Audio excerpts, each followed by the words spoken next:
안녕하세요, 성민식당입니다. 오늘은 전어를 이용한 다양한 요리를 시작해 보도록 하겠습니다.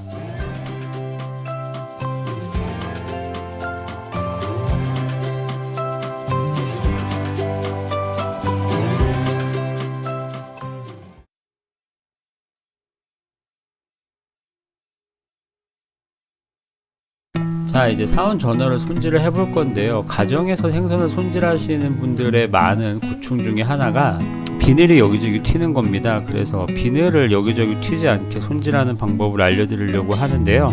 특히 생선을 사왔을 때 주는 저런 큰 비닐 안에 생선을 넣고 그 다음에 비늘을 칠 칼이나 비닐칼을 넣은 다음에 저렇게 봉투 안에서 비늘을 치게 되면 사방팔방 비늘이 튀지 않겠죠. 그리고 이거는 전어를 손질하는 방법인데요. 전어 손질 같은 경우에는 칼로 하는 것보다 가위로 하는 게 쉽습니다. 물론 개인적으로 그렇다는 얘기예요.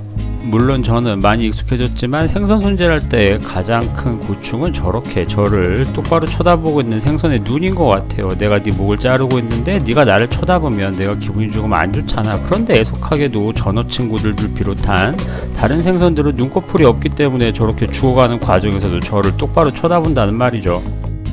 자, 가위로 손질하는 방법 외에도 저런 식으로 도마 위에서 칼로 손질하는 방법도 있습니다. 일반적으로는 저렇게 훨씬 더 많이 하실 거예요. 하지만 저런 식으로 손질을 하게 되면 일단 도마를 설거지해야 된다는 문제점이 생기기 때문에 저는 저런 방식을 별로 선호하지는 않습니다.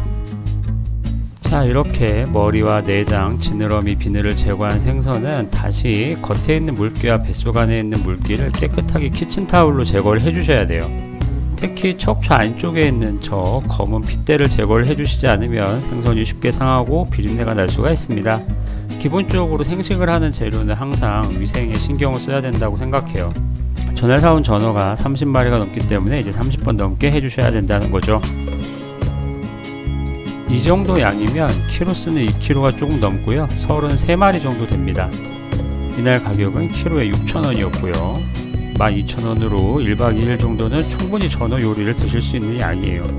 다음은 전어의 등뼈와 살을 분리해주는 작업을 하겠습니다. 단순히 계산을 해보면 전날 있던 전어가 30마리가 넘으니까 저는 저 작업을 60번을 넘게 해야 돼요. 네, 말만 들어도 약간 기분이 안 좋아지는데 그만큼 먹는 사람은 먹기 편하겠죠. 제가 즐겨보는 요리 유튜버 분도 항상 사 먹으라고 얘기를 하는데 이런 걸 보면 그런 생각이 들지 않을 수가 없습니다. 저걸 60번 정도 작업을 한 다음에 끝나는 게 아니고요. 내장을 감싸고 있는 갈비뼈를 저런 식으로 제거를 해주셔야 돼요. 저 과정에서 미처 제거하지 못한 검은 막이라든지 지저분한 부분이라든지 약간 튀어나온 부분이라든지 이런 것들을 깔끔하게 정리해주는 작업도 해야 됩니다. 네, 물론 저걸 60번 넘게 해야 돼요. 제가 계속해서 한반식초를 쓴다고 말씀드리는 이유는 식초마다 산도가 다르기 때문에 저 식초를 얼마나 넣느냐 이상으로 어떤 식초를 넣느냐가 중요하기 때문입니다. 그래서 가급적 같은 요리를 하기 위해서는 같은 식초를 써주시는 게 좋아요. 만약에 초절임을 하는데 식초가 없다고 해서 저때 발사믹을 쓴다든지 화이트와인 식초를 쓴다든지 이런 걸 쓰게 되면 결과물에 아주 많은 차이가 나겠죠? 저는 해본 적은 없습니다. 초절임에서 중요한 포인트는 저런 식으로 수분을 완전히 제거를 해주셔야 돼요. 수분이 남아있으면 초가 스며들지 않고 초가 스며들지 않으면 쉽게 부패할 수가 있겠죠. 물론 수분을 제거하라고 해서 완전히 말려야 된다는 얘기는 아니고요. 겉을 만져봤을 때 물기가 묻어나오지 않는 정도로 해동지로 싸서 제거를 해주시면 됩니다. 그 다음에 다시 식초로 절여준 뒤에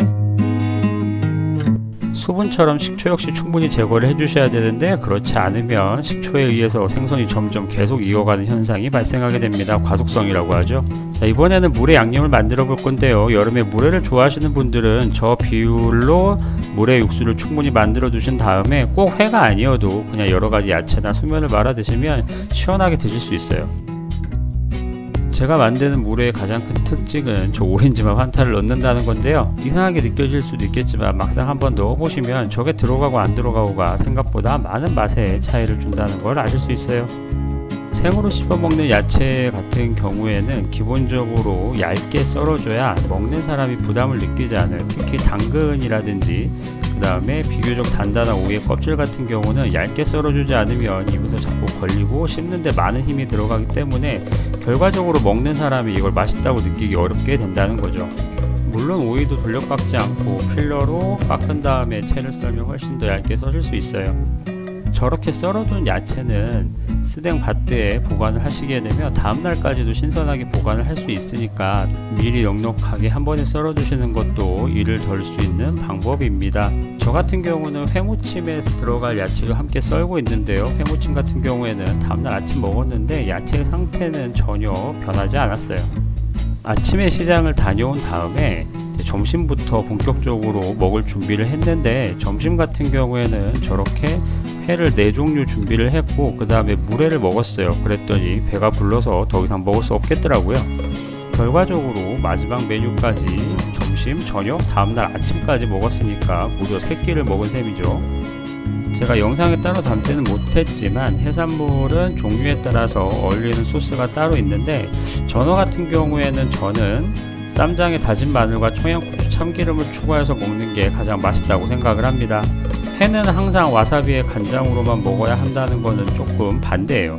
물론 그렇다고 모든 걸 초장에서 찍어 먹는 건 역시 그렇게 좋아하진 않지만, 그래도 여러가지 해산물을 즐길 때마다 다양한 소스를 곁들여서 조합을 찾아보는 것도 음식을 맛있게 즐기는 방법 중에 하나라고 생각합니다. 지금 가시를 뽑고 있는데 사실 저거는 가정집에서는 할 일이 도저히 못 된다라고 생각을 합니다. 물론 대부분의 횟집에서도 저런 짓을 하진 않을 거예요. 제가 계산을 해봤더니 전날 전어가 키로에 6,000원이었고 키로에 12마리 정도 됐거든요. 그러면 전어가 한 마리에 500원꼴이란 말이에요. 500원인데 저렇게 2장에 나왔으니까 저거 한 장에는 250원이거든요. 250원짜리 회를 뜨고 있는데 저 작업을 하게 되면 인건비가 횟값보다 10배 이상 나오지 않을까라는 생각이 들더라고요.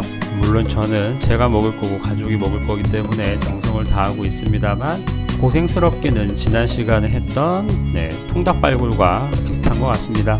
자, 이렇게 회가 4종류가 완성됐고요. 다음은 물회를 시작할 거예요.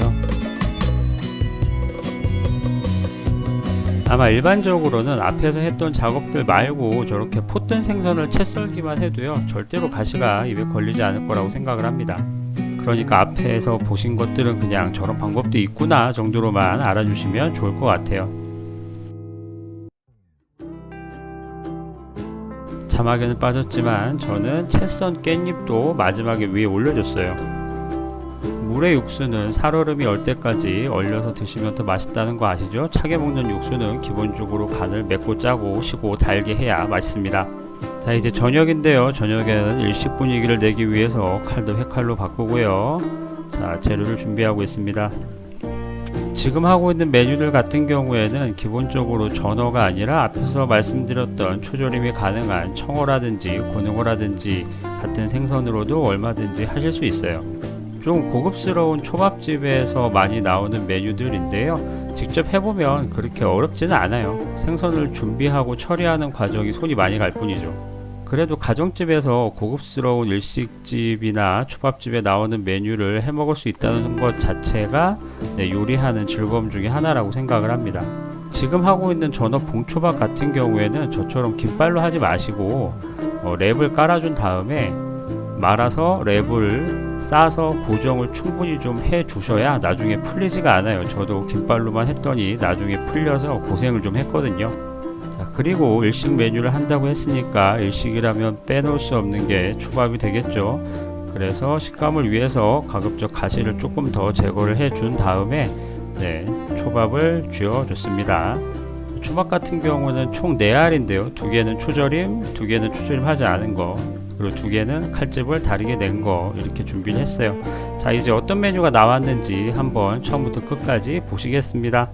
개인적으로 꼭 추천해드리고 싶은 거는 초절임이에요. 저처럼 많이는 안 하시더라도 조금 해두시면 오래 먹을 수도 있고 맛도 색다르고 굉장히 좋은 메뉴라고 생각합니다.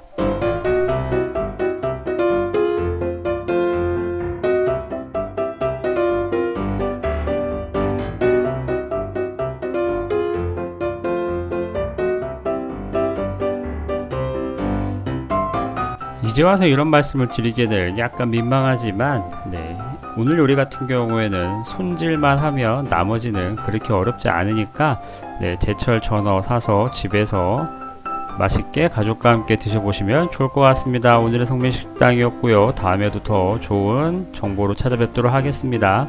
안녕히 계세요.